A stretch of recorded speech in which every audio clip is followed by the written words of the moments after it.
I dragged in another book for him. You're gonna have to buy it then.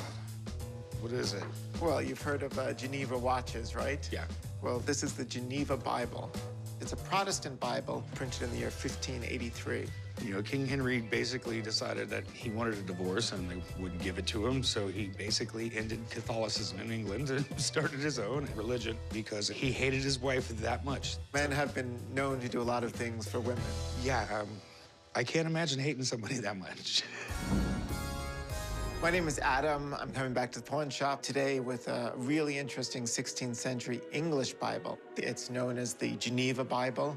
It's a really fascinating relic of history and an important book. So I'm asking $1,600. I mean, every copy is unique, and I think that's a reasonable and fair price for it. I don't think I've had one of these in here yet. Can I touch it, or? Yeah, absolutely. Go These ahead. things always scare me because they're fragile. Protestantism flourished in England, but then Mary came to the throne in 1553, and she wanted to revert England back to Catholicism. She banned these Bibles being printed. Yeah, that's exactly right.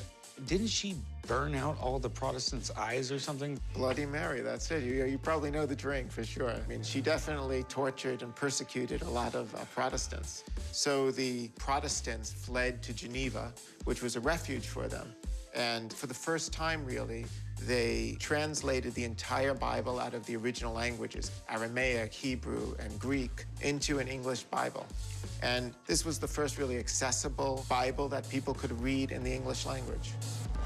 So for being that old, I mean, it's in pretty good shape, right? Yeah, I mean, it's got some condition flaws, for sure. Okay. What are you looking to get out of it? I'm looking for a very modest price, I think. Like $1,600 for it. They're still rare and desirable because it's an interesting Bible and it's so famous and it has such importance in history. I mean, if your dad was here, he would grab that in a second from me. God, I wish I knew more about this stuff. But let me give Rebecca a call and have her come down and take a look at it. Cool, thanks a lot. That can only help me. She's extremely knowledgeable, and she's going to emphasize the importance and history of the Bible to him. I hope that's enough to sway him. All right, so what is it? I just don't know. I mean, I know it's a Geneva Bible. I know about Bloody Mary. I know about King Henry. But what a Bible's worth these days, I just don't know. I'm really glad Corey called me down. He seemed so lost. One thing that we take for granted is that the Bible being translated into English was a revolutionary act for hundreds of years that would get you burnt at the stake.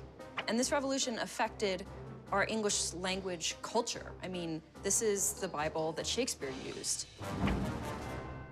I mean, it is kind of funny that they printed it in English in a country where they don't speak English. They actually used smuggling networks to get it into England. So this was contraband. All for a book. That said, there's a lot of stuff going on here. Oh, yeah, it's a Right. complicated book. I know. That's a very nice way to put it, Adam. First, the obvious thing is we've got the rebacking. So it's been repaired? Yeah, it's just a front joint repair, looks like. It's a little bit crude, I admit. I'm sorry, this repair job, it's so awful. Now, let's concentrate on the importance of the Bible and the history. On the one hand, I like these little notes here. This was actually a study Bible, and they made little notations in the margins. Yeah, in some ways, those notes were what really upset other theologians because there's a lot of like Protestant philosophy in there that people took issue with. Learning a lot today. So, Adam, I know you know that this is somewhat common as far as rare books go. Oh, yeah, for sure. I was hoping it would be an impulse purchase. It would have to be in this condition. So what do you think it's worth? Okay. I like the provenance, I like the history, but like there's just so many other things that are a problem. I think optimistically, you could try to ask $1,500 for it. But Let's try it this way. Should I buy it? no. No? Thank you. I appreciate it. I'm gonna pass. This is the first time you completely shot me down. I can't believe it. Maybe she'll buy you lunch because I'm not buying your Bible.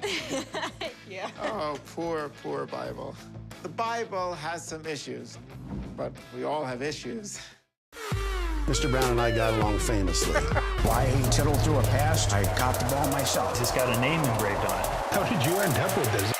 Sounds so fun.